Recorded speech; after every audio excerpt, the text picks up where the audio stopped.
Au lendemain d'un net rebond à Wall Street, le marché parisien clôture ce soir en hausse de 0,46% et renoue avec le seuil des 5000 points. L'appétit pour le risque est revenu après un discours du patron de la Fed, Jérôme Powell, qui a laissé entendre qu'il pourrait mettre la pédale douce sur la hausse des taux l'an prochain en fonction de l'évolution de la conjoncture. Côté valeur, Safran signe la plus forte hausse sur le CAC après avoir dévoilé de solides ambitions stratégiques et financières à horizon 2022. Il déclare notamment viser une croissance organique du chiffre d'affaires de 4 à 6% en moyenne sur 2019-2022, ainsi qu'une marge opérationnelle courante qui serait comprise entre 16 et 18% d'ici 2022. Au final, l'équipementier de l'aérospatiale et de la défense compte devenir le numéro 1 mondial des fournisseurs d'équipements aéronautiques au cours des 15 prochaines années. Sur le SBF 120, Soitec bondit de 11,22% sur fond de nette progression de la marge opérationnelle sur le semestre. Le spécialiste des matériaux semi-conducteurs a dévoilé un résultat net consolidé de 32,6 millions d'euros sur la période, en nette hausse de 41% sur un an, et confirmé donc ses perspectives 2018-2019,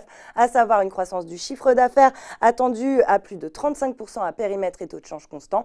Après sa publication, Odo reste à l'achat sur le dossier avec un objectif de cours de 88 euros, ce qui laisse entrevoir un potentiel de plus de 70%. Dans son sillage, ST Microelectronics figure dans le palmarès des plus fortes hausses sur le CAC, et puis Ubisoft de son côté était entouré alors que l'éditeur de jeux entend multiplier par 10 son nombre de joueurs mensuels d'ici 2025 pour atteindre 200 millions de joueurs actifs par mois. Le secteur de la grande distribution et de la consommation, en revanche, était mal orienté, pénalisé par les craintes d'un ralentissement de l'économie française lié au mouvement des Gilets jaunes. Carrefour et Fnac Darty redonnent ainsi 2 et 3,5% respectivement. Et puis à la hausse, Essilor Luxottica a rassuré ses actionnaires en annonçant qu'il allait chercher un nouveau directeur général l'an prochain, écartant ainsi les rumeurs d'une lutte de pouvoir au sein de la nouvelle entité née de la fusion entre le français et l'italien. Et puis enfin sur le SRD, Parrot flambe de 82% à 3,19 € alors que Henri Sédou et sa famille ont proposé un prix de 3,20 € à l'occasion de l'OPA